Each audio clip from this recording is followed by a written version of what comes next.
बिस्मिल्लाहिर्रहमानिर्रहीम। नाज़रीन, आज जो हम आपके लिए स्टोरी लेकर आए हैं वो एक ऐसी स्टोरी है जो हकीकत पर मबनी है और जिसकी ख़बर बाकायदा सऊदी अरब के चैनल्स, सऊदी अरब के अखबारात में बहुत सारी शह सुर्खियों के साथ शाया की गई। आज जो स्टोरी हम आपको सुनाएंगे वो यकीनी तौर पर सबके लिए बहुत सबक आमोज़ है। इस स्टोरी को बयान करने का मकसद सिर्फ़ और सिर्फ ये है कि हम इस स्टोरी से सबक हासिल करें। ऐसी तो नाज़रीन बहुत सारी आपने स्टोरी सुनी होंगी कि माँ बाप जब बुढ़ापे में होते हैं तो औलाद उनको दर बदर भटकने के लिए छोड़ देती है कि कभी वो किसी एक औलाद के पास होते हैं तो कभी वो किसी दूसरी औलाद के पास, और कोई एक औलाद उनको पालने के लिए रज़ामंद नहीं होती। बाज़ औक़ात ऐसा भी होता है गो कि हमारे माशरे में ओल्ड होम का कोई कल्चर नहीं है, लेकिन अब ये कल्चर भी बहुत परवान चढ़ रहा है कि आज कल हमारे माशरे के अंदर भी साउथ एशिया कंट्रीज़ के अंदर जिसमें पाकिस्तान, इंडिया वगैरह अब शामिल हैं, यहाँ पे भी बहुत सारा ऐसा हो रहा है कि माँ बाप को जब वो बुढ़ापे में होते हैं, जब उनको ज़रूरत होती है कि हम उनकी उंगली को थाम कर उनको लेकर चलें, उसी तरह जिस तरह से बचपन में उन्होंने हमें लेकर चला था, हमें परवान चढ़ाया था, हमारी तरबियत की थी, लेकिन अफसोस हम उस बुढ़ापे की उम्र में उनकी खिदमत करके जन्नत नहीं कमा सकते। नाजरीन, जो स्टोरी आज मैं आपको सुनाने जा रहा हूँ ये हकीकी वाक़या है जो कि सऊदी अरब में पेश आया। एक छोटे भाई ने अपने बड़े भाई पर केस कर दिया कि मेरा बड़ा भाई 80 साल की उम्र को पहुँच चुका है, मेरी माँ अब 120 साल की हो चुकी है, मैं 70 साल का हूँ, अब मैं चाहता हूँ कि मेरी माँ मेरे पास रहे ताकि मैं उसके बुढ़ापे में उसकी खिदमत कर कर मैं भी जन्नत कमा सकूं। लेकिन बड़े भाई ने उस पर दावा कर दिया कि नहीं, ये नहीं हो सकता, मैं अभी इस काबिल हूँ, मेरे में इतनी हिम्मत है कि मैं अपनी माँ की खिदमत कर सकता हूँ। नाज़रीन, आप देखिए यहाँ पर जंग पैसे की नहीं हो रही है, एक माँ को अपने पास रखने, उसकी खिदमत करने और जन्नत कमाने के लिए हो रही है। अल्लाह अकबर। जज परेशान हो गया। जज को समझ नहीं आ रहा था कि मेरे पास ये केस कैसा आ गया। लोग पैसे की लालच में, पैसे के लिए, पैसे की हेरा फेरी के लिए, पैसा हटाने के लिए, पैसे की जंग के लिए मेरे पास केसेस तो आते हैं, ये मेरे पास किस किस्म का केस आ गया।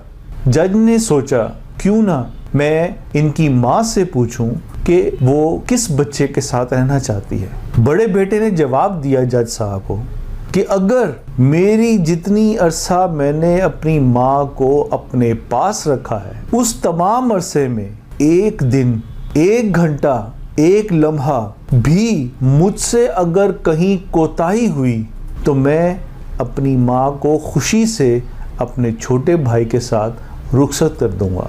जज ने जब ये सवाल उसकी माँ से पूछा तो माँ ने क्या जवाब दिया कि ऐसा कुछ भी नहीं हुआ, मेरे बेटे ने मेरा मुकम्मल ख्याल रखा, मुकम्मल तौर पर अपना हक अदा किया, कोई एक लम्हा, कोई एक मिनट, कोई एक सेकंड ऐसा नहीं था कि वो किसी भी तरह से मेरी खिदमत में लापरवाही बरतता हो। जज फिर परेशान हुआ। जज ने उन दोनों भाइयों से सवाल किया कि मुझे कुछ समझ नहीं आ रहा कि मैं किसके हक में फ़ैसला दूं और किसके हक में ना दूं। माशाल्लाह आप दोनों ही अपने माँ के फर्माबरदार हैं, तो क्यों ना ऐसा किया जाए कि माँ से खुद पूछ लिया जाए कि वो किस बेटे के साथ रहना चाहती है। हम माँ को जिसके साथ वो रहना चाहती है उसके साथ भेज देंगे। माँ से सवाल किया गया कि आप इन दोनों बेटों में से किसके साथ जाना पसंद करेंगी, आप क्या चाहती हैं कि आप आखिरी उम्र किस बेटे के साथ रहें। माँ का जवाब सुनिए, अल्लाह अकबर। माँ कहती है कि मेरे लिए दोनों बेटे ऐसे हैं, मेरे लिए दोनों बेटे बराबर हैं, मैं तफरीक नहीं कर सकती।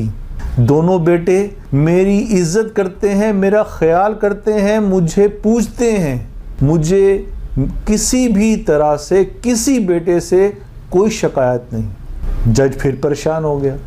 और नाजरीन, ये जो मैं आपको ये जो वाक़या सुना रहा हूँ, ये बाकायदा उस जज ने सऊदी टीवी के ऊपर इंटरव्यू में ये सारा वाक़या बयान किया। जज कहता है कि मेरे पास तो इस बारे में कुछ भी नहीं है।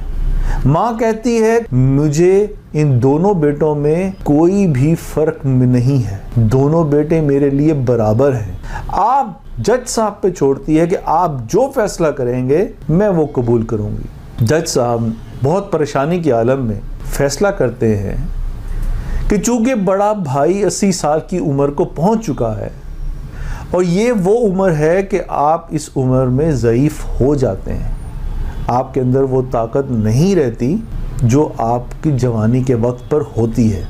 लिहाजा अदालत ये फ़ैसला करती है कि माँ को छोटे बेटे के साथ भेज दिया जाए ताकि वो भी आखिरी उम्र में अपनी माँ की खिदमत करके जन्नत कमा सके।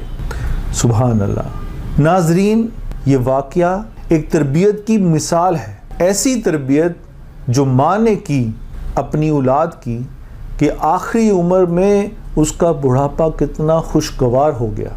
यकीनी तौर पर हमें भी अपनी औलाद की, अपने बच्चों की परवरिश इसी तरह से करनी चाहिए जिस तरह से इस माँ ने की। और इस माँ ने तरबियत उनकी इसीलिए इस तरह से की होगी क्योंकि वो अपनी औलाद को पूरा टाइम देती थी। आजकल की माएँ अपनी औलाद को पूरा वक्त नहीं देती।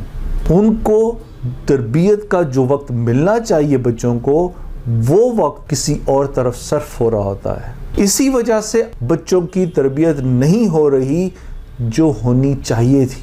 नाजरीन, हमें अपनी औलाद की तरबियत करना है कुरान और सुन्नत के मुताबिक। जब हम कुरान और सुन्नत को सामने रखते हुए तमाम अपनी ज़िंदगी उसकी तरह से गुजारेंगे तो यकीनी तौर पर हमारी औलाद भी बुढ़ापे में हमारे साथ होगी, बुढ़ापे में हमारी लाठी होगी, ना कि हमें दर बदर भटकने पर मजबूर कर देगी। इसी दुआ के साथ जहाँ रहें खुश रहें, अपने माँ बाप की खिदमत करें, अपने माँ बाप को अपनी सर आँखों पे रखें। वही आपकी आखिरी मंजिल है, वही आपकी पहली मंजिल है और वही आपका सब कुछ है। अल्लाह हाफ़िज़।